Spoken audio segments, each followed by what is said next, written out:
Hello my dear students, how are you. आप बहुत ही अच्छे होंगे।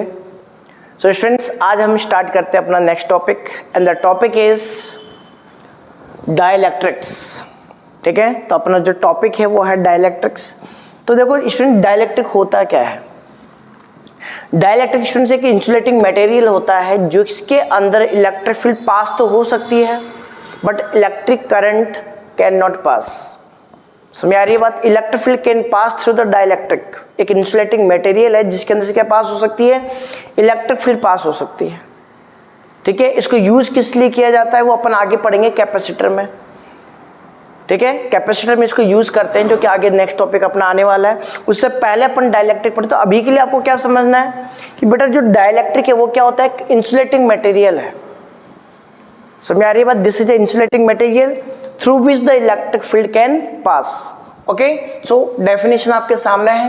What is the dielectric? Dielectric is the insulating material which transmit the electric effect without actually conducting electricity. Electricity को conduct नहीं करेगा but electric field को क्या कर देगा, पास कर देगा। Okay students, तो चलिए आगे अपन आते हैं। इसके स्टूडेंट दो टाइप होते हैं। First is the non polar and the second is polar. तो स्टूडेंट सबसे पहले अपन बात करते हैं पोलर। पोलर डाइलेक्ट्रिक कौन से होते हैं, ध्यान से समझना बेटा, इंपॉर्टेंट टॉपिक है। ठीक है, डेफिनेशन पूछ ली जाती है। तो नॉन पोलर अपने पास स्टूडेंट्स वो होता है जिसके अंदर जो पॉजिटिव चार्ज का सेंटर और जो नेगेटिव चार्ज का सेंटर है वो क्या करता है, कोइंसाइड कर जाता है। जैसे कि ये पेन है, ठीक है, तो जो जितने भी एटम होंगे ना, एक एटम इधर, एक एटम इधर और एक एटम इधर, ये सारे जो एटम होंगे वो एक लाइन में क्या कर जाएंगे बेटा, कोइंसाइड कर जाएंगे। जैसे कि आपको यहाँ दिख रहा होगा। ठीक है, अगर मैं इसकी बात करूं तो ये अपने पास क्या है, CO2, जिससे द कार्बन, ये ऑक्सीजन है और ये भी क्या है, ऑक्सीजन है। ठीक है, और आपको ये बात पता होना चाहिए, कार्बन के अंदर ये क्या होता है, लीनियर शेप बनाते हैं। कैसे, CO2 के अंदर ये शेप कैसी बनाते हैं, लीनियर शेप। अगर लीनियर शेप होगी तो इनके जो एटम के सेंटर होंगे वो क्या करेंगे बेटा, कोइंसाइड करेंगे, एक लाइन में कोइंसाइड करेंगे। ओके, तो आपको ये दिख रहा होगा, ये एक लाइन में क्या कर रहे हैं बेटा, कोइंसाइड कर रहे हैं। क्लियर है बात। मतलब पहला पॉइंट क्या हो गया, जो सेंटर है चार्ज का वो क्या करेगा, कोइंसाइड करेगा किससे, सेंटर ऑफ नेगेटिव चार्ज। कोई प्रॉब्लम। सेकंड आता है student net dipole moment of each molecule is zero. Net dipole moment क्या होगा, जीरो। कैसे होगा, देखो आपको ये बात पता है, फिजिक्स के अंदर अपन ये पढ़ते हैं कि जो negative, from negative to positive क्या होता है, डाइपोल की डायरेक्शन होती है। ठीक है, अगर अपन यहाँ पे डाइपोल की डायरेक्शन की बात करें तो वो इधर होगी फ्रॉम नेगेटिव टू पॉजिटिव, और यहाँ पे भी किधर होगी, फ्रॉम नेगेटिव टू पॉजिटिव। क्या एक दूसरे को कैंसिल आउट करेगा क्या, both are opposite to each other, so it will coincide, so it will cancel out each other. Okay, so net dipole moment यहाँ पे स्टूडेंट कितना हो चुका है, जीरो हो चुका है। ये बात आपको समझना है। ओके, ऐसे अगर मैं बात करूँ जैसे हाइड्रोजन मॉलिक्यूल हो गया, ऑक्सीजन, जितने भी मॉलिक्यूल हैं, जैसे कि नाइट्रोजन हो गया जिसमें सेम टाइप के एलिमेंट होंगे, वो हमेशा क्या होगा बेटा, नॉन पोलर ही होगा। क्यों, क्योंकि ये भी अपने पास पॉजिटिव, देखो यहाँ पे अपने पास इनके चार्ज क्या है, दोनों के सेम है, तो यहाँ पे प्लस और माइनस साइन होना जरूरी है। ये बात याद रखना, यहाँ पे क्या होना जरूरी है, एक पॉजिटिव और एक नेगेटिव चार्ज होना जरूरी है। ठीक है, किसके लिए, डाइपोल मोमेंट के होने के लिए। अब डाइपोल मोमेंट अगर नहीं है तो यहाँ पे दो केस बन सकते हैं कि या तो कैंसिल आउट हो रहा हो डाइपोल मोमेंट, या फिर डाइपोल मोमेंट ही क्या हो, जीरो। तो इस केस में डाइपोल मोमेंट ही क्या होता है बेटा, जीरो होता है। क्लियर है। ऐसे ही N2 के केस में डाइपोल मोमेंट क्या होगा, जीरो, क्योंकि सेम चार्ज हो गए दोनों के ऊपर। CO2 का मैंने आपको बता ही दिया। ऐसे ही अपने पास CH4 आता है। CH4 में आपको पता है स्टूडेंट टेट्राहेड्रल शेप होती है इस तरीके से। ये कार्बन है, ये हाइड्रोजन है, ये हाइड्रोजन है, ये हाइड्रोजन। ओके, तो ये सारे क्या कर देते हैं, डाइपोल मोमेंट एक दूसरे को कैंसिल आउट कर देते हैं। क्या कर देते हैं बेटा, कैंसिल आउट। कैसे करेंगे, हैं कैसे करेंगे। अगर मैं यहाँ पे बात करूँ इन ये और ये आपको पता है कैसे होता है। जैसे ये कार्बन है, एक इधर होगा, एक इधर होगा और एक इधर होगा, और एक हाइड्रोजन किधर होगा, ऊपर की तरफ। तो अब मुझे बताओ, ये हाइड्रोजन, ये हाइड्रोजन और ये हाइड्रोजन, ये तीनों इस तरीके से यूँ है, तो इन तीनों का जो नेट डाइपोल मोमेंट होगा बेटा वो होगा जी नीचे इस तरीके से। This is the dipole moment.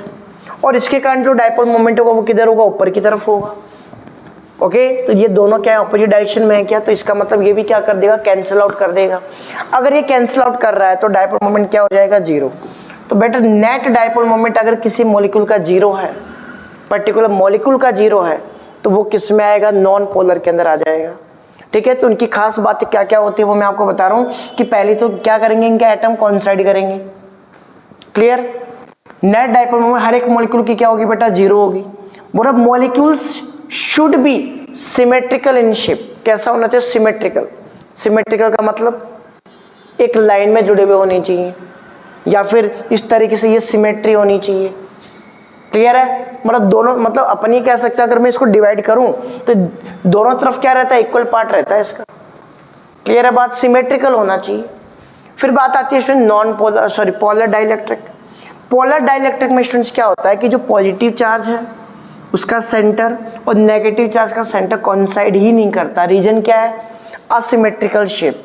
इसकी शेप कैसी होती है, असिमेट्रिकल, सिमेट्रिकल नहीं होती, तो कैंसिल आउट कर ही नहीं पाता।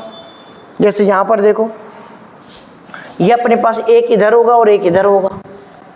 जैसे ये क्या, ये कौन है, वाटर है। ठीक है, this is the example of water. ये कौन है, ऑक्सीजन। ये कौन है, हाइड्रोजन। ये कौन है, हाइड्रोजन। पता होगा आपको, ये शेप इस तरीके से होती है, बैंड शेप। क्लियर है बात, तो इनके सेंटर कभी क्या नहीं करते बेटा, कोइंसाइड नहीं करते। इनके सेंटर कभी भी कोइंसाइड नहीं करेंगे, किसके, पोलर डाइलेक्ट्रिक। क्यों नहीं करते, क्योंकि असिमेट्रिकल शेप होती है। क्लियर। दूसरी बात, इंडिविजुअल जो एटम्स होते हैं उनका डायपोल मोमेंट जीरो नहीं होता। देखो ध्यान से, इंडिविजुअल मॉलिक्यूल का डायपोल मोमेंट जीरो नहीं होगा। क्यों, देखो ये यहाँ पर नेगेटिव है, ये यहाँ पर है पॉजिटिव, ये भी क्या है, पॉजिटिव। तो इसका डायपोल मोमेंट क्या होगा, नेगेटिव से पॉजिटिव, और इसका डायपोल मोमेंट भी किधर होगा, नेगेटिव टू पॉजिटिव। तो अगर मैं इनकी ये P1 मान लेता हूँ, ये P2, इनके बीच में कोई ना कोई एंगल होगा, है कि नहीं। तो जब आप डायपोल मोमेंट के फाइंड आउट करोगे तो इसका नेट डायपोल मोमेंट किधर आएगा, बीच में आएगा। तो मतलब क्या हुआ, इंडिविजुअल मॉलिक्यूल का डायपोल मोमेंट जीरो नहीं होता है इसके अंदर। This is not equal to zero, ये बात आपको ध्यान में रखनी है। क्लियर हो रही है बात। जैसे कि अपने पास NH3 हो गया, ठीक है, इसके अंदर भी नेट डायपोल मोमेंट बेटा जीरो नहीं होता है। क्लियर है बात। तो ये जैसे HCl हो गया, HCl में क्या हो गया, जैसे ये पॉजिटिव है और ये क्या है, नेगेटिव है, तो वैसे नेगेटिव टू पॉजिटिव क्या होगा, डायपोल मोमेंट होगा। तो इनका डायपोल मोमेंट कभी जीरो नहीं होगा। क्लियर है, और नहीं इनके सेंटर कोइंसाइड कर पाएंगे। क्लियर। तो ये बेटा डायपोल डाइलेक्ट्रिक का अपने पास एक्सप्लेनेशन था, जिसके अंदर अपने पोलर और नॉन पोलर के बारे में बात की। स्टूडेंट्स आप देख सकते हैं प्रॉपर्ली इसको। ठीक है, आगे चले, चलिए अब स्टूडेंट्स अपन बात करते हैं पोलराइजेशन की। क्या बात कर रहे हैं, पोलराइजेशन। सबसे पहले आपको यहाँ पे कुछ बात समझनी है कि अगर नॉन पोलर डाइलेक्ट्रिक है तो उसका पोलराइजेशन कैसे होगा, वो अपन सीख रहे हैं। तो स्टूडेंट्स नॉन पोलर में खास बात क्या होती है, अभी मैंने आपको बताया था। नॉन पोलर में इंडिविजुअल मॉलिक्यूल की डायपोल मोमेंट क्या होती है, जीरो होती है। इंडिविजुअल मॉलिक्यूल्स की डायपोल मोमेंट क्या होती है, जीरो। जैसे कि मैंने ये बनाया एक मॉलिक्यूल, ये एक मॉलिक्यूल बनाया, ये एक मॉलिक्यूल बनाया, ठीक है, ये अपन ने क्या बना दिया, इसके अंदर मॉलिक्यूल बना दिए। इसमें ये प्लस, ये माइनस, अब ये नेट जीरो है, इसका नेट डायपोल मोमेंट क्या है, इसका जीरो है। इसका भी नेट डायपोल मोमेंट क्या है, जीरो है। इन सब का नेट डायपोल मोमेंट क्या है बेटा, जीरो।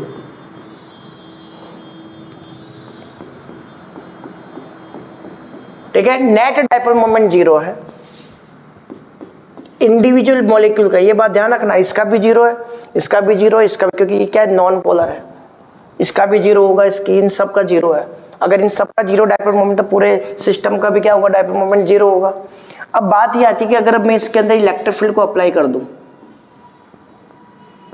ठीक है, जैसे अपन इसके अंदर इलेक्ट्रिक फील्ड को अप्लाई करते हैं, ध्यान से समझना,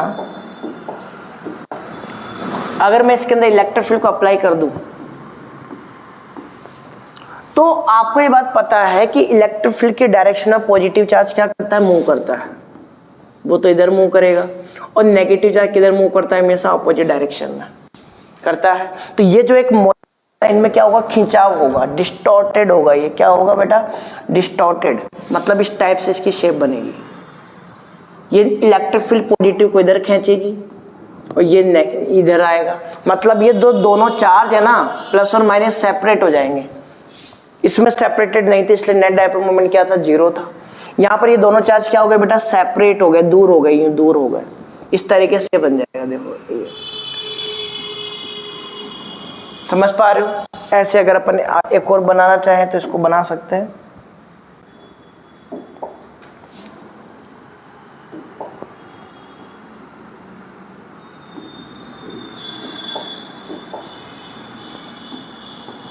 ठीक है, अब यहां पे भी अपने पास वही बात आती है।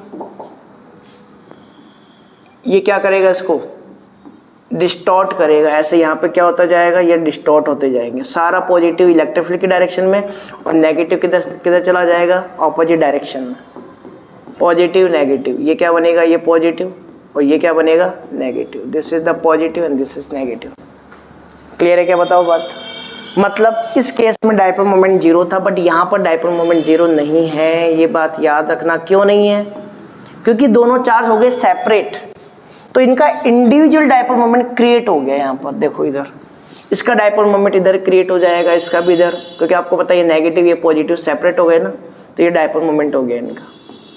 ये इंडिविजुअल डाइपोल मोमेंट यहाँ पे क्रिएट हो गया। मतलब क्या हुआ, इलेक्ट्रिक फील्ड अप्लाई करने से जो आपके मॉलिक्यूल्स होते हैं या डाइलेक्ट्रिक्स होते हैं, वो क्या होते हैं, पोलराइज होते हैं। क्या होते हैं, पोलराइज। पोलराइज का मतलब क्या हो गया, डाइपोल मोमेंट यहाँ पे इलेक्ट्रिक फील्ड की डायरेक्शन में चला जाता है। ठीक है, ये इलेक्ट्रिक फील्ड है और डाइपोल मोमेंट किधर चला जाएगा, in the direction of electric field. इसी को क्या बोला जाता है बेटा, पोलराइजेशन। फिर आता है स्टूडेंट सेकंड, 4 पोलर डाइलेक्ट्रिक्स। अब अपन बात कर रहे हैं पोलर डाइलेक्ट्रिक्स की। पोलर डाइलेक्ट्रिक के बारे में अगर अपन समझे तो ये क्या था, अपन याद करो डेफिनेशन। पोलर डाइलेक्ट्रिक की डेफिनेशन क्या थी बेटा? पोलर डाइलेक्ट्रिक के अंदर अपन ये पढ़ा था कि जो पोलर डाइलेक्ट्रिक्स होते हैं उनके इंडिविजुअल मॉलिक्यूल का डाइपोल मोमेंट 0 नहीं होता है। सही बात है, जैसे ये अपने पास है। अब यहाँ पे जो इंडिविजुअल एटम होंगे उनका डाइपोल मोमेंट 0 नहीं होगा। मतलब ये कुछ इस टाइप से, कोई तो ऐसे होगा, ठीक है, कोई इधर होगा, समझना बात, कोई इधर होगा,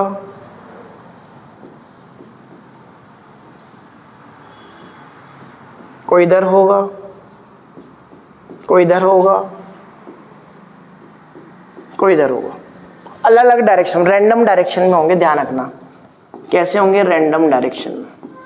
अब बात ये आती है कि अगर रैंडम डायरेक्शन में है तो डाइपोल मोमेंट की क्या बात करेंगे अपन इसके अंदर है। देखो, इसका डाइपोल मोमेंट इधर होगा, ठीक है, इसका डाइपोल मोमेंट इधर है, इसका डाइपोल मोमेंट इधर होगा, इसका डाइपोल मोमेंट इधर होगा, इसका डाइपोल मोमेंट इधर होगा। ऐसे इसका डाइपोल मोमेंट इधर होगा, इसका डाइपोल मोमेंट इधर होगा। आप खुद बताओ। देखो, ये अगर कोई बहुत सारे यहाँ पे क्या है, मॉलिक्यूल्स हैं, अगर किसी का डाइपोल मोमेंट इधर है तो दूसरे वाले का इधर होगा क्या, ओब्वियसली होगा। बहुत सारे मॉलिक्यूल हैं, तो ये क्या करेंगे, दूसरों कैंसिल आउट। जैसे कि देखो, इसका डाइपोल मोमेंट इधर है और इसका इधर है, तो ये दोनों एक दूसरे को क्या कर देंगे, कैंसिल आउट कर देंगे। ऐसे ये सारे क्या हो जाएंगे बेटा, कैंसिल आउट। क्यों? क्योंकि ये रैंडम डायरेक्शन में है। अगर एक डाइपोल मोमेंट इधर है, दूसरा अगर इधर होगा तो क्या कर देंगे बेटा, कैंसिल आउट कर देंगे। मतलब यहाँ पर भी नेट डाइपोल मोमेंट क्या है, 0 है। बट इंडिविजुअल जो मॉलिक्यूल है, याद रखना, इंडिविजुअल मॉलिक्यूल उनका डाइपोल मोमेंट 0 नहीं है। यहाँ पे इसका कोई पर्टिकुलर डाइपोल मोमेंट है, इसका भी डाइपोल मोमेंट है, लेकिन पूरे सिस्टम का डाइपोल मोमेंट क्या है, 0 है। रीजन क्या है, क्योंकि क्या कर रहे हैं, कैंसिल आउट कर रहे हैं। अब जैसे स्टूडेंट्स आप यहाँ पे क्या अप्लाई कर दोगे, क्या अप्लाई कर दोगे, इलेक्ट्रिक फील्ड। आपने इलेक्ट्रिक फील्ड अप्लाई कर दी, तो ये जो डाइपोल मोमेंट आपने पढ़ा था, इलेक्ट्रिक फील्ड अप्लाई करने पे क्या होता है, जो डाइपोल मोमेंट होता है वो किस तरफ जाना चाहता है, in the direction of electric field. Stable होता है, पढ़ा था अपन ने। तो अगर कोई डाइपोल मोमेंट इधर होगा तो वो घूम के किधर चला जाएगा, ऐसे। कोई डाइपोल मोमेंट ऊपर होगा तो वो घूम के किधर चला जाएगा, ऐसे। मतलब इलेक्ट्रिक फील्ड की डायरेक्शन में अलाइन हो जाएगा, कुछ इस टाइप से।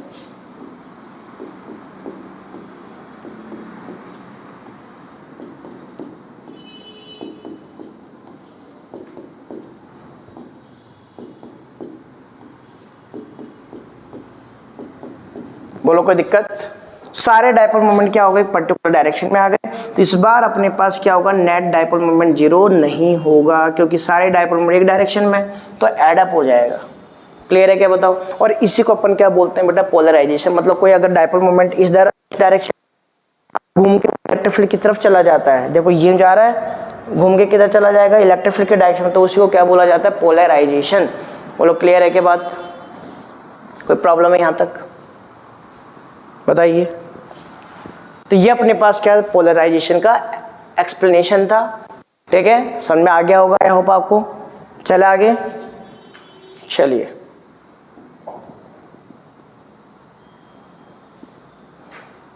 बेटा एक टॉपिक अपने पास इसमें रह गया है, इसको भी अपन एक बार क्लियर कर लेते हैं पहले। बिल्कुल बिल्कुल बिल्कुल, ये एक टॉपिक रह गया है ना, इसको ख़त्म कर दे पहले, या फिर पहले इसको कर लेते हैं। चलो चलो चलिए पहले इसको कर लेते हैं, छोटा सा टॉपिक है, इसको ख़त्म कर देते हैं अपन, ठीक है। हाँ जी स्टूडेंट्स, इलेक्ट्रिकल सब्सकेप्टिबिलिटी।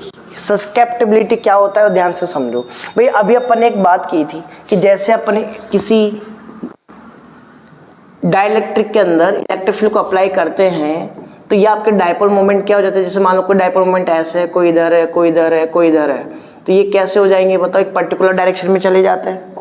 बात की थी कि नहीं की थी, ये किधर आ जाएगा घूम के, ये ऐसे था, इधर घूम के किधर आ जाएगा, इधर चला जाएगा, इस डायरेक्शन में आ जाएगा, ये भी इधर आ जाएगा, ये भी इधर आ जाएगा, ये इधर आ जाएगा, ये इधर आ जाएगा।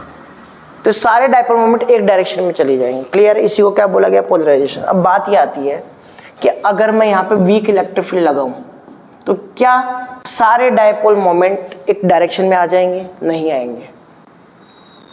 जैसे अगर मैं बोलूं कि मेरे पास वीक इलेक्ट्रिक फील्ड है, ये क्या इलेक्ट्रिक फील्ड वीक है, तो मान लेते हैं कोई डायपोल अगर मान लो ऐसे है, यूं है इधर, तो ये घूम के थोड़ा बहुत इधर आ जाएगा, जरूरी नहीं है कि पूरा इधर चला जाए। क्लियर है बात, मतलब ये इधर से किधर आ सकता है, मान लो ऐसे आ गया, तो अब अपने पास डायपोल मोमेंट क्या हो जाएगा, कम हो जाएगा।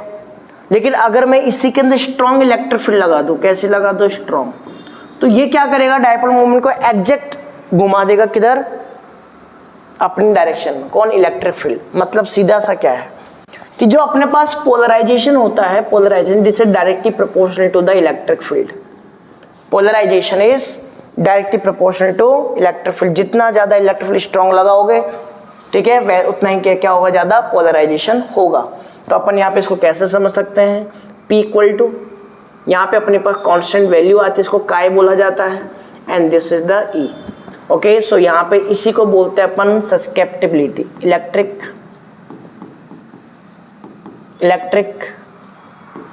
सस्केप्टिबिलिटी। क्या बोला जाएगा इसको, इलेक्ट्रिक सस्केप्टिबिलिटी। ये बात आपको ध्यान में रखनी है। सो यहाँ से क्या आ जाएगा बताओ, K equal to P upon E। मतलब सीधा सा मतलब क्या है, इलेक्ट्रिक फील्ड के प्रेजेंस में कितना ज़्यादा पोलराइजेशन हो रहा है, वही क्या शो करता है, इलेक्ट्रिक सस्केप्टिबिलिटी को शो करता है। बोला आ रही है बात समझ में। अगर मैं यहाँ पे बात करूँ इलेक्ट्रिकल सस्केप्टिबिलिटी, ये क्या बताता है, ये नेचर को बताता है कि डाइलेक्ट्रिक किस नेचर का है, कि डाइलेक्ट्रिक कितना ज़्यादा पोलराइज होगा या फिर कितना कम पोलराइज होगा। ठीक है, अगर अपने पास इसकी वैल्यू ज़्यादा हुई, इसका मतलब क्या हुआ कि किसी पर्टिकुलर इलेक्ट्रिक फील्ड के लिए पोलराइजेशन क्या हो रहा है, बहुत ज़्यादा हो रहा है। अगर अपने पास काय की वैल्यू क्या है, कम है, तो इसका मतलब पोलराइजेशन क्या हो रहा है, कम हो रहा है। डायपोल मोमेंट इलेक्ट्रिक फील्ड की डायरेक्शन में नहीं जा पा रहा, तभी तो वीक रहेगा ना अपने पास पोलराइजेशन।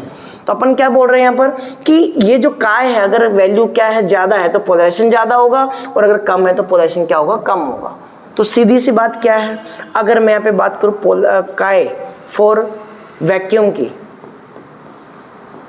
अगर मैं वैक्यूम की बात करूँ तो ये काय क्या होता है बेटा, अपने पास 0 होता है। ये बातें आपको ध्यान में रखनी है। ओके, फॉर वैक्यूम द काय विल बी 0। क्लियर है, चले आगे। ठीक है, तो ये अपने पास सिंपल सा एक टॉपिक था जिसको अपन आराम से कर सकते हैं। ठीक है, आगे आ जाइए। अब स्टूडेंट्स अपने पास आता है effective electric field in the polarized dielectric. Effective electric field क्या होती है वो समझो, बहुत ही इंपॉर्टेंट टॉपिक है, ध्यान से देखो। जैसे मान लेते हैं अपने पास 2 प्लेट है, these are 2 plates, these are 2 plates. ये पॉजिटिव प्लेट है और ये क्या है, नेगेटिव प्लेट। ये पॉजिटिव और ये क्या है बेटा, नेगेटिव प्लेट। अपन बात ये कर रहे हैं कि अगर मैं इसके बीच में क्या कर दूं, एक डाइलेक्ट्रिक डाल दूं। क्या डाल दूं, डाइलेक्ट्रिक डाल दूं। ध्यान से समझना, अगर इसके बीच में आपने क्या कर दिया, एक डाइलेक्ट्रिक डाल दिया, तो डाइलेक्ट्रिक क्या होता था, जो पोलराइज होता है, क्योंकि आपको पता है यहाँ पे प्लेट है अगर, तो इसका मतलब यहाँ पे क्या होगी, इलेक्ट्रिक फील्ड भी होगी इस डायरेक्शन में। सही बात है क्या, बताओ। This is the electric field और इसको अपन ई नॉट मान लेते हैं, ठीक है। एक्सटर्नल इलेक्ट्रिक फील्ड को क्या माना गया, यहाँ पर ई नॉट माना गया, ठीक है। अब ऐसा होने से होता क्या है स्टूडेंट्स, कि यहाँ पे जो इसके अंदर मॉलिक्यूल्स होंगे वो क्या होंगे, पोलराइज होंगे। अरे क्या होंगे, पोलराइज। ये जैसे पॉजिटिव इधर आएगा, ये नेगेटिव इधर, ऐसे ये क्या होगा, पॉजिटिव इधर और ये नेगेटिव इधर, ऐसे ये क्या होगा, पॉजिटिव और ये क्या होगा, नेगेटिव। इस तरीके से बनता जाएगा।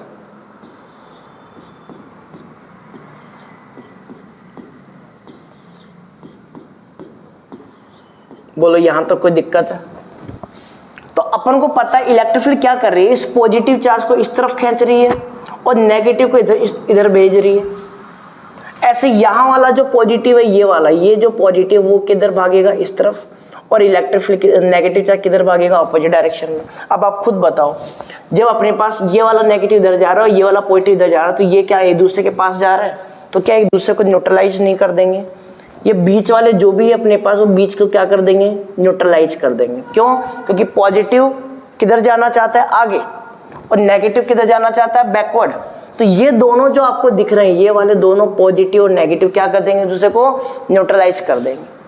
क्लियर हो रही है बात? मतलब मैं ये कह सकता हूं कि अगर आपने यहाँ पे इलेक्ट्रिक फील्ड अप्लाई की,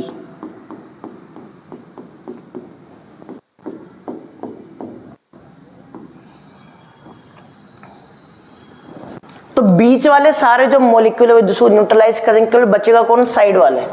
ये जो साइड में आपको दिख रहा है, देखो यहां से,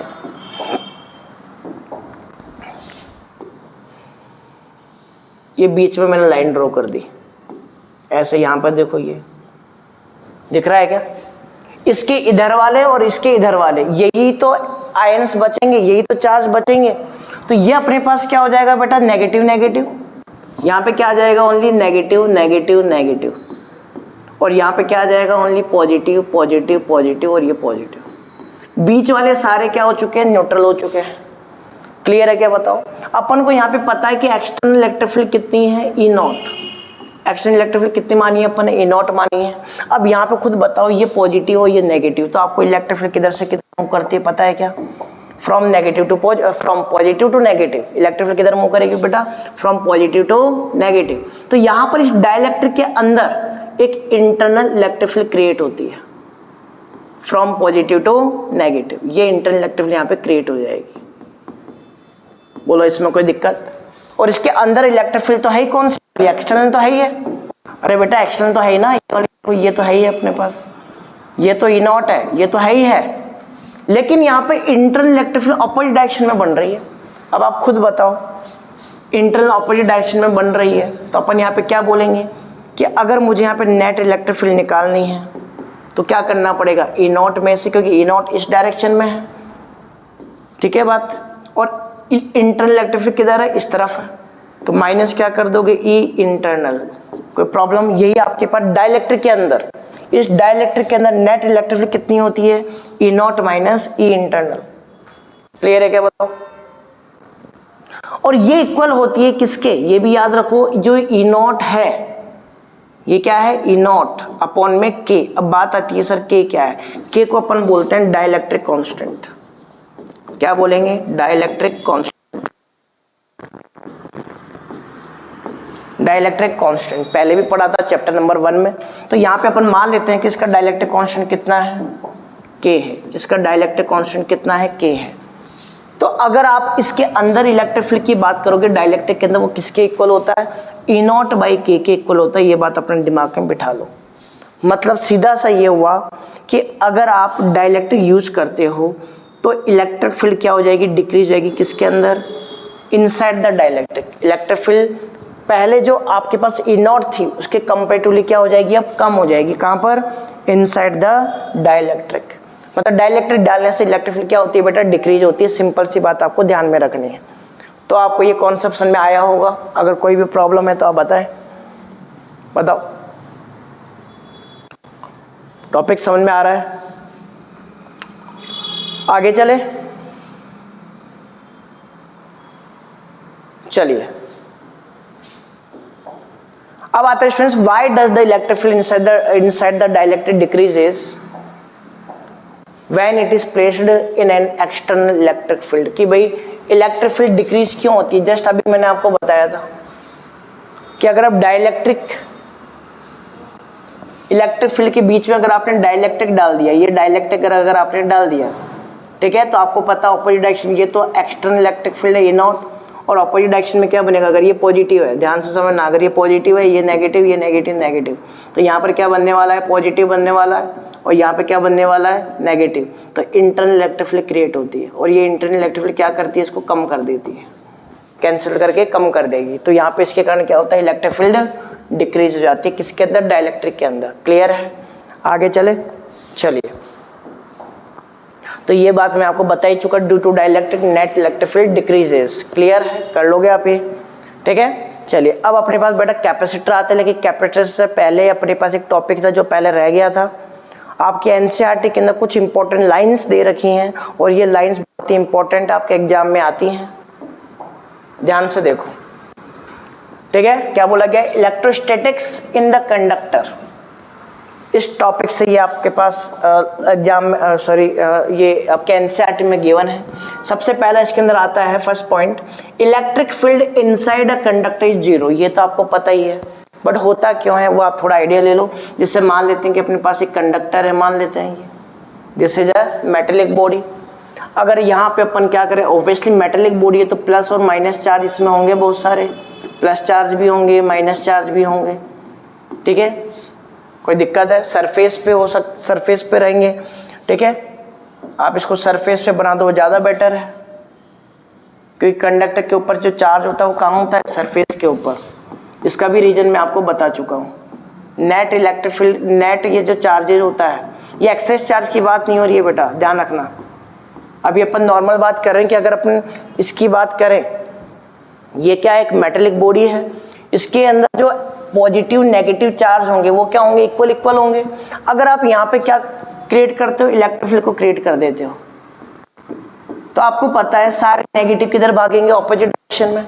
तो ये नेगेटिव चार्ज किधर आ जाएंगे, सारे के सारे इस तरफ। ये जो आपको नेगेटिव दिख रहे हो सारे घूम के किधर आ जाएंगे, इधर। तो देखो यहाँ पर ये मैं बना रहा हूँ इस तरीके से, ये सारा नेगेटिव चार्ज आ गया, और पॉजिटिव वाले सारे किधर चले जाएंगे, इस तरफ। तो ये किधर आ गए, सारे पॉजिटिव की तरफ। बोलो कोई दिक्कत, पॉजिटिव इलेक्ट्रिक फील्ड की डायरेक्शन में जाता है, नेगेटिव किधर जाता है, ऑपोजिट डायरेक्शन में। अब आप खुद बताओ, इस टाइप से सिनेरियो बन चुका है। देखो ये ऐसे, ये इलेक्ट्रिक फील्ड है, ठीक है, ये आपके पास पॉजिटिव चार्ज है, और ये क्या है, नेगेटिव चार्ज है। तो बताओ इलेक्ट्रिक फील्ड किधर बनेगी, इंटरनल। ये एक इंटरनल इलेक्ट्रिक फील्ड क्रिएट होगी फ्रॉम पॉजिटिव टू नेगेटिव। बोलो इसमें कोई प्रॉब्लम। अब आपको पता ही है ये इलेक्ट्रिक फील्ड है और ये क्या है, इंटरनल इलेक्ट्रिक फील्ड है। दोनों क्या कर देंगे, अगर मान लो ये इतनी स्ट्रांग है, मान लो यहाँ पे चार्ज इतनी ज़्यादा है कि जितनी इलेक्ट्रिक फील्ड बाहर है अगर उतनी ही किधर बन जाए, अंदर बन जाए, तो ऑब्वियसली नेट इलेक्ट्रिक फील्ड क्या हो जाएगी, जीरो। और ऐसा होता है, ध्यान रखना, कंडक्टर के केस में ऐसा ही होता है कि दोनों इक्वल हो जाती है, ठीक है, ई इंटरनल। तो ये क्या हो जाएगा, दोनों कैंसिल आउट होकर जीरो। इसलिए अपन क्या बोलते हैं कि जो कंडक्टर होता है उसके अंदर इलेक्ट्रिक फील्ड हमेशा क्या होती है बेटा, जीरो होती है।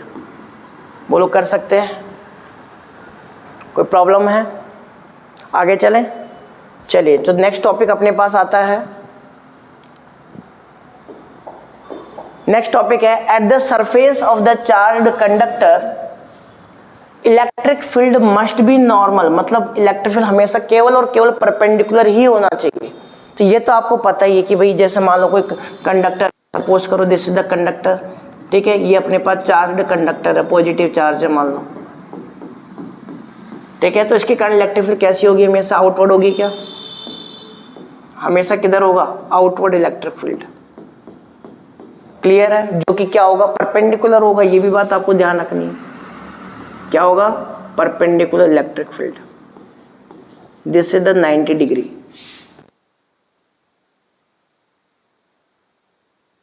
क्लियर है क्या बताओ? 90 डिग्री पर ये रहेगा हमेशा। अब प्रूव करना है कि ऐसा रियल में क्यों होता है, मतलब होता ही क्यों है, ऐसा अपन को समझना है। तो देखो जैसे मान लेते हैं ये एक स्फीयर है, क्या एक स्फीयर, कोई सा भी ऑब्जेक्ट ले लो, ऐसा कुछ जरूरी नहीं स्फीयर ही लेना है, ठीक है। अपन ये चीज जानते हैं कि अगर मैं ये बोल रहा हूं कि वैसे तो परपेंडिकुलर होता है, बट इस चीज को प्रूव करने के लिए अपन ये बोल रहे हैं कि चलो नहीं है, चलो परपेंडिकुलर नहीं है, और इसके ऊपर ये क्या है, चार्जेस है। क्या है बेटा, ये चार्जेस है। Okay, this is charge. अब मैंने ये कहा कि मान लेते इस बार परपेंडिकुलर नहीं है, तो ये इस डायरेक्शन में ले लिया अपन ने, कोई भी एक पर्टिकुलर एंगल मान लेते हैं, थीटा एंगल है। क्लियर? तो आप क्या करोगे, इसके ऊपर दो कंपोनेंट बनाओगे, एक कंपोनेंट इधर होगा, this is the E cos theta, और एक कंपोनेंट किधर होगा, ई साइन थीटा। बोलो सही है क्या बात? क्लियर है? अब आपको पता है कि अगर इस जगह पर एक इलेक्ट्रिक फील्ड का कंपोनेंट इस डायरेक्शन में है और यहाँ पर पॉजिटिव चार्ज है, तो आपको ये बात तो पता ही होगी, positive charge always move in the direction of electric field.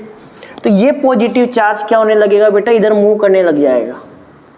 सही है? अब खुद बताओ, अगर ये पॉजिटिव आगे आएगा तो ये रिपल्सन होगा, इसके ये वाला चार्ज और ये वाला चार्ज, इन दोनों के बीच में क्या होने लगेगा, रिपल्सन। तो ये चार्ज भी आगे जाने लगेगा, बात को समझना, ये चार्ज भी किधर जाने लगेगा, आगे की तरफ जाने लगेगा। फिर जब ये आगे जाएगा तो इन दोनों के बीच में क्या होगा, रिपल्सन, मतलब ये सारे चार्ज आगे मूव करने लग जाएंगे। बोलो सही है क्या बात? ये सारे चार्ज मूव करने लग जाएंगे ऐसे आगे। अब खुद बताओ, ये चार्ज अगर यूं मूव करने लगे तो मूविंग चार्ज क्या क्रिएट करता है, इलेक्ट्रिक करंट। क्या क्रिएट करता है बताओ, इलेक्ट्रिक करंट क्रिएट करता है। और अगर यहाँ पे चार्ज है और अगर इलेक्ट्रिक करंट बन गई तो जैसे आप टच करोगे तो क्या होगा, आपको शॉक लगेगा। बट ऐसा होता है क्या? यस स्टूडेंट्स, तो अपन यहाँ पे बात कर रहे थे, अभी बीच में लाइट चली गई थी एक्चुअली, तो ध्यान से देखो क्या कर रहे थे अपन ये बोल रहे थे स्टूडेंट्स कि यहाँ पर ये जो इलेक्ट्रिक फील्ड है, अगर अपन इसको एक पर्टिकुलर डायरेक्शन में मान ले, परपेंडिकुलर नहीं माने, तो इसके ऊपर क्या लगेगा, इलेक्ट्रिक फील्ड के दो कंपोनेंट बनेंगे, और इस इलेक्ट्रिक फील्ड के कंपोनेंट के कारण क्या ये चार्ज पॉजिटिव चार्ज इधर मूव करने लगेगा। भाई इलेक्ट्रिक फील्ड डायरेक्शन में क्या होगा, पॉजिटिव चार्ज मूव करेगा, तो ये पॉजिटिव इसको रेपेल करेगा, ये पॉजिटिव इसको, ये सारे एक दूसरे को रेपेल करते करते मूव करने लग जाएंगे। अब खुद बताओ, अगर किसी कंडक्टर के ऊपर चार्ज मूव कर रहा है, इसका मतलब वहां पे क्या होगी, करंट होगी। क्या करंट वहां पे होती है? जब आप किसी आयरन के ऑब्जेक्ट को टच करते हो तो वहां करंट होती है? नहीं होती है कि नहीं? क्यों? क्योंकि वहां पे इलेक्ट्रिक फील्ड कैसी है, परपेंडिकुलर है, और ये चार्ज फ्लो नहीं कर सकते वहां पर। समझ आ रही है बात? चार्ज अपने आप यूं फ्लो नहीं कर सकते जब तक वो किसी बैटरी के या फिर किसी सोर्स के कांटेक्ट में नहीं होगा। जब आप पोटेंशियल डिफरेंस क्रिएट करोगे तभी चार्ज क्या करेगा, फ्लो करेगा। सही बात है? तो यहाँ पर ये चार्ज फ्लो एक्चुअली कर नहीं सकता। अगर ये कर नहीं सकता, इसका मतलब क्या हो गया कि जो ई कॉस थीटा है वो क्या हो गया, जीरो हो गया। तो अपन यहाँ पे क्या मान के चलिए, ये ई कॉस थीटा होना ही नहीं चाहिए यहाँ पर, क्योंकि अगर ये है तो चार्ज फ्लो करेगा, और अगर नहीं होगा तो फ्लो नहीं करेगा। तो अपन यहाँ पे क्या बोल देते हैं कि ई कॉस थीटा क्या है, E cos theta will be zero. अब खुद बताओ, अगर ई कॉस थीटा जीरो तो मैं क्या बोलूंगा, cos theta will be zero, so theta will be 90 degree. कितना होगा बताओ, 90 डिग्री होगा। बोलो कर सकते हैं, कोई प्रॉब्लम? तो ये इसका प्रूफ है कि एंगल हमेशा क्या होता है बेटा, 90 डिग्री होता है। ओके, आगे चले। अब आता है इसमें, excess charge inside the conductor is zero in static situation. Excess charge must reside at the surface. देखो बेटा होता क्या है, जैसे मान लो कोई कंडक्टर है, मान लो कंडक्टर है, तो मान लेते हैं कि एक बार चार्ज अंदर आ भी गया, चलो कैसे भी करके चार्ज अंदर ले आए आप। एक्सेस चार्ज मान लेते हैं पूरा पॉजिटिव है, एक्सेस का मतलब पूरा या तो पॉजिटिव होगा या फिर क्या होगा, नेगेटिव चार्ज होगा। तो अपन ने कहा ये कंडक्टर, उसके अंदर नेगेटिव चार्ज पॉजिटिव चार्ज भरा हुआ है। अब होगा क्या, आपको पहले तो ये कॉन्सेप्ट ध्यान में रखना है कि कंडक्टर जो होता है ना, वो चार्ज को मूव करवाता है। क्या करवाता है बेटा, मूव। तो यहाँ पे अपन बात क्या कर रहे हैं, ये पॉजिटिव ये पॉजिटिव, ये पॉजिटिव ये पॉजिटिव, ये क्या हो गया आपस में रेपल होंगे, रेपल होंगे तो कहाँ मूव करेंगे, आउटसाइड। ये सारे कहाँ भागेंगे, आउटसाइड भागेंगे, मतलब ये सारे चार्ज कहाँ पे चले जाएंगे, सरफेस के ऊपर। क्लियर है? तो हमेशा याद रखना, कोई भी कंडक्टर हो तो उसके लिए चार्ज हमेशा कहां पर होता है, on the surface, not inside. अगर नॉन कंडक्टर होता है तो चार्ज अंदर हो सकता है, अदरवाइज नहीं होगा। ठीक है, चलिए नेक्स्ट टॉपिक है electrostatic potential is constant through out the volume of the conductor and has the same value inside and the surface.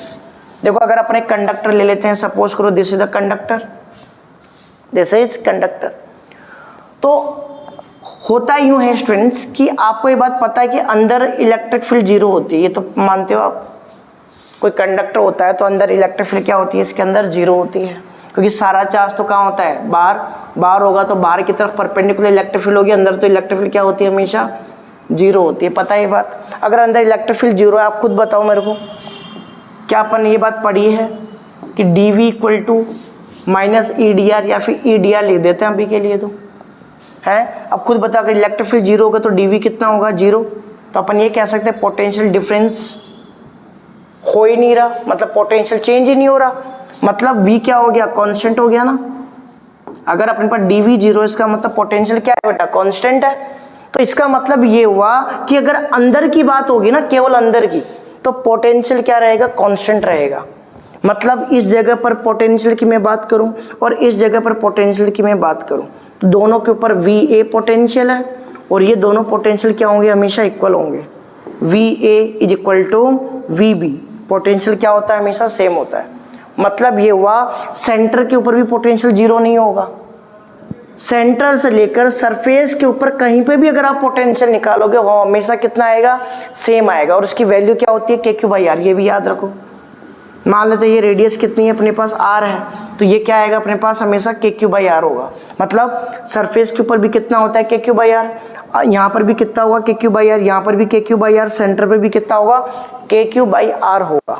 Clear है, क्यों, क्योंकि अंदर इलेक्ट्रिक फील्ड क्या हो गई बेटा, जीरो हो गई। क्या ये बात आपको समझ में आ गई? ठीक है, तो ये स्टेटमेंट आपको ध्यान में रखना है कि सेंटर पर या फिर आप कह सकते हो सरफेस पे पोटेंशियल हमेशा क्या रहता है बेटा, सेम रहता है। आगे चले, नेक्स्ट स्टूडेंट्स अपने पास आता है फिफ्थ पॉइंट। फिफ्थ पॉइंट क्या कहता है कि जो इलेक्ट्रिक फील्ड होती है ना surface of the charged conductor, ये अपने डेरिवेशन किया था बेटा फर्स्ट चैप्टर का जो डेरिवेशन है, अपन ये कहा था कि जो कंडक्टर होता है ना, कंडक्टर, ठीक है, तो इसके सरफेस के ऊपर जो इलेक्ट्रिक फील्ड होती है ये अपने निकाला भी था, याद है आपको? क्या निकाला था बताओ? इस तरीके से इसको अपन ने फाइंड आउट किया था। सॉरी, सरफेस की बात कर रहे हैं अपन, तो सरफेस के लिए तो R² ही आएगा, एप्सिलॉन नॉट, और ये क्या आएगा, R²। ये R से R कटा था, अगर डेरिवेशन आपको याद हो तो ये ओब्वियसली समझ में आ जाएगा। और इलेक्ट्रिक फील्ड कितना है, σ/ε0। ये कहाँ पे था अपने पास, on the surface of a charged conductor spherical. Last derivation था चैप्टर नंबर 1 का, उसको आप एक बार जरूर रिवाइज करें अगर आपको नहीं पता है तो। ओके स्टूडेंट्स, तो इलेक्ट्रिक फील्ड कितनी होती है, σ/ε0, कहाँ पर, सरफेस के ऊपर। तो यही बात बोली गई है कि अगर कोई कंडक्टर है तो उसकी सरफेस के ऊपर इलेक्ट्रिक फील्ड कितनी होगी, हमेशा σ/ε0। और जो कि कैसी होगी, यहाँ पे डायरेक्शन भी लिख सकते हो आप, n का मतलब परपेंडिकुलर, ऐसे इलेक्ट्रिक फील्ड होगी हमेशा, ठीक है, perpendicular to the surface. Clear है? इसके बाद में इलेक्ट्रोस्टैटिक शील्डिंग, बेटा ये बहुत ही इंपॉर्टेंट टॉपिक है। देखो इलेक्ट्रोस्टैटिक शील्डिंग का मतलब क्या होता है कि जैसे मान लो ये एक अपने पास कंडक्टर है जो कि होलो है, this is a hollow conductor, और आपने यहाँ पे कोई इलेक्ट्रिक फील्ड पास कर दी, मान लो क्या पास कर दी, इलेक्ट्रिक फील्ड। जैसे कि थंडरस्टॉर्म आता है ना, तो उस टाइम पे इलेक्ट्रिक फील्ड आती है कि नहीं? तो अपन क्या बोल रहे हैं कि इलेक्ट्रिक फील्ड जैसे ही पास की तो सारा नेगेटिव चार्ज किधर, पॉजिटिव चार्ज तो किधर आ जाएगा, इस तरफ आ जाएगा, सही है, और सारा नेगेटिव किधर आ जाएगा बेटा, इस तरफ आ जाएगा। बोलो क्लियर है? अंदर वाला ये पोर्शन है ना, अंदर वाला, ऐसे यहाँ पे आप कर सकते हो कि ये सारा यहाँ पर ये जो ये पॉजिटिव ये नेगेटिव, और अंदर जो होता है ये वाला पोर्शन, इसके अंदर इलेक्ट्रिक फील्ड क्या होती है, जीरो होती है, क्योंकि होलो है, अंदर खोखला है, कुछ भी नहीं है। क्लियर है बात? अंदर यहाँ पे अगर मैं बात करूँ पोटेंशियल क्या होगा, हमेशा कांस्टेंट होगा, या V0 के इक्वल बोल दो आप। तो ये वाला जो एरिया है जहाँ इलेक्ट्रिक फील्ड है ही नहीं, अगर आप वहां पे चार्ज रखोगे, क्या रखोगे, चार्ज, मान लो यहाँ पे आपने कोई भी चार्ज रख दिया, क्या रख दिया बेटा, चार्ज रख दिया, मान लो ये चार्ज रख दिया, तो ये चार्ज अपने पास मूव नहीं कर सकता क्योंकि इलेक्ट्रिक फील्ड जीरो है। और अपन जानते हैं इलेक्ट्रिक फील्ड की प्रिंस में क्या लगता है, क्यू फोर्स लगता था, लेकिन यहाँ पे जब इलेक्ट्रिक फील्ड ही जीरो है तो फोर्स भी क्या हो जाएगा, जीरो। मतलब ये चार्ज मूव नहीं कर सकता। अरे चार्ज मूवमेंट नहीं कर सकता है, और चार्ज मूवमेंट नहीं कर सकता इसका मतलब चार्ज क्या रहेगा, रेस्ट पे, और रेस्ट पर रहेगा तो करंट फ्लो नहीं होगी। मतलब इस होलो जो ये पार्ट है इसके अंदर कभी भी करंट फ्लो नहीं होगी। बात आ रही है समझ में? तो इसी प्लेस को अपन क्या बोलते हैं, इलेक्ट्रोस्टैटिक, या सॉरी इसी शील्डिंग को अपन क्या बोलते हैं, इलेक्ट्रोस्टैटिक शील्डिंग। मतलब क्या हो रहा है, ये वाला जो अपने पास रीजन है वहां पे कोई इलेक्ट्रिक फील्ड है ही नहीं, तो इसी को क्या बोला गया, इलेक्ट्रोस्टैटिक शील्डिंग। शील्ड करता है ये इसको, इलेक्ट्रोस्टैटिक शील्डिंग। बोला आ रही क्या बात समझ में? जिसको अगर अपन और भी तरीके से समझे तो ध्यान से समझना। जैसे मान लो मैं बोल रहा हूं कि यहां पर अपने पास एक, ठीक है, ये अपने पास एक चार्ज्ड मटेरियल है, यहां पर ये पॉजिटिव और माइनस चार्ज है, ठीक है। अगर यहां पर आप क्या करते हो बेटा, इलेक्ट्रिक फील्ड पास करते हो तो क्या होगा, अगर आप इलेक्ट्रिक फील्ड पास करोगे तो क्या होगा, सारा नेगेटिव चार्ज तो किधर आने लगेगा, ऑपोजिट डायरेक्शन में, सारा नेगेटिव यहाँ आ जाएगा, ठीक है, और सारा पॉजिटिव कहाँ पे आ जाएगा बेटा, इस जगह पे आ जाएगा। क्लियर है? सारा नेगेटिव इधर, सारा पॉजिटिव इधर, और अंदर ये खोखला है, होलो है, तो यहाँ पर इलेक्ट्रिक फील्ड क्या रहती है बेटा, जीरो रहती है। No electric field inside the hollow portion, hollow region. Okay, जब यहाँ पे इलेक्ट्रिक फील्ड नहीं है तो शॉक लगेगा नहीं। बात समझ पा रहे हो? इसको अपन और भी तरीके से समझ सकते हैं, ध्यान से देखो। जैसे अपनी कार होती है, क्या होती है कार, ये क्या है कार, ये पूरी मेटेलिक की बनी है। किसकी बनी है, ये मेटेलिक की। मान लो थंडरस्टॉर्म आया तो बिजली गिरती है, पता है आपको, ठीक है। तो जैसे बिजली आएगी यहाँ पे, ठीक है, तो आपको पता है मेटेलिक है, यहाँ पे अगर कोई चार्ज भी हुआ तो ये सारा चार्ज क्या होगा, इलेक्ट्रिक फील्ड की डायरेक्शन में जाने लगेगा। किधर जाने लगेगा, इलेक्ट्रिक फील्ड की डायरेक्शन। तो सारा चार्ज इधर होके कहाँ पे शिफ्ट हो जाएगा, इधर शिफ्ट हो जाएगा। पॉजिटिव इधर शिफ्ट हो जाएगा, नेगेटिव इधर। आपको पता ही है कि जो व्हील्स होते हैं वो किससे कनेक्टेड है, ग्राउंड से कनेक्टेड है। व्हील्स किससे कनेक्टेड है, ग्राउंड से। तो ये सारा चार्ज कहाँ चला जाएगा, ग्राउंड के अंदर चला जाएगा। भाई यहाँ से ये जो चार्ज है वो सारा किधर चला जाएगा, ग्राउंड के अंदर। मतलब आपकी जो कार है उसके अंदर वाला पोर्शन जहाँ पर आप बैठे वो क्या होगा, इलेक्ट्रिक फील्ड लेस होगा। मतलब वहाँ पे कोई भी इलेक्ट्रिक फील्ड नहीं होगी, मतलब वहाँ पे कोई भी करंट नहीं होगी। ये बात आपको ध्यान रखनी है। मतलब सारा चार्ज कहाँ चला जाएगा, ग्राउंड के अंदर चला जाएगा ऑटोमेटिक। इसलिए जब भी थंडरस्टॉर्म आए तो किसी ट्री के नीचे जाने के बजाय आप क्या बैठ जाएं, कार में बैठ जाए। अगर आप कार में रहोगे तो अंदर का जो पोर्शन है वो क्या रहेगा, अपने पास इलेक्ट्रिक करंट से फ्री रहेगा, कोई इलेक्ट्रिक करंट वहां नहीं होगी, क्योंकि सारा जो चार्ज होगा कहाँ चला जाएगा, सारा चार्ज कहाँ चला जाएगा, ग्राउंड के अंदर चला जाएगा। बात समझ रहे हो? अब इसी के ऊपर बेस्ड फैराडे के गेज के बारे में अपने पास एक आता है, फैराडे ने ये बनाया था, ठीक है। इसको बोलते हैं फैराडे के गेज। ये क्या होता है स्टूडेंट्स, मेटेलिक जाली होती है। क्या होती है, मेटेलिक जाली। जैसे इस टाइप से मैं बोल सकता हूँ कि ये एक मेटेलिक जाली है। ये पूरी जाली है, किसका बना है, ये मेटल से बना हुआ है, पूरा मेटेलिक है। क्या ये पूरा मेटेलिक है?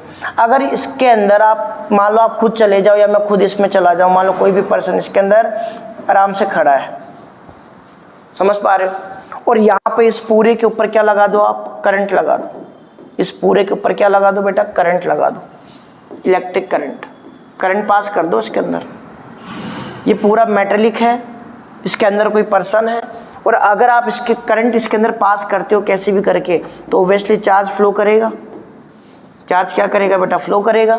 लेकिन वो चार्ज कभी भी अंदर नहीं आ पाएगा, अंदर हमेशा करंट क्या रहेगी, जीरो रहेगी। मतलब मैं यहाँ खड़ा हूँ और मेरे चारों तरफ क्या है, जाली है, मान लो मेटेलिक जाली है, और उसके ऊपर अगर आप करंट पास कर दो तो भी मैं क्या रहूँगा बेटा, सेफ रहूँगा, क्योंकि सारा चार्ज कहाँ चला जाएगा, ये सारा ग्राउंड के अंदर चला जाएगा। बोलो बात आ रही है समझ में, क्लियर है? तो ये अपने पास क्या होता है कि इलेक्ट्रोस्टैटिक शील्डिंग का टॉपिक है, जिसको आपको ध्यान रखना है। क्या होता है इलेक्ट्रोस्टैटिक शील्डिंग?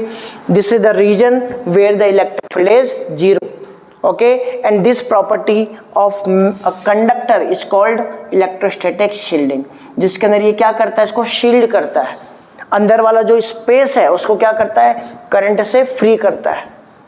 बोलो आई बात समझ में, कर सकते हैं? तो इसी को अपन बोलते हैं इलेक्ट्रोस्टैटिक शील्डिंग। तो स्टूडेंट्स ये अपना जो टॉपिक था कंप्लीट हो चुका है। नेक्स्ट लेक्चर के अंदर अपन स्टार्ट करेंगे कैपेसिटर। तो तब तक आप यहाँ तक क्या करें, पूरा रिवाइज करें, ठीक है। So thank you.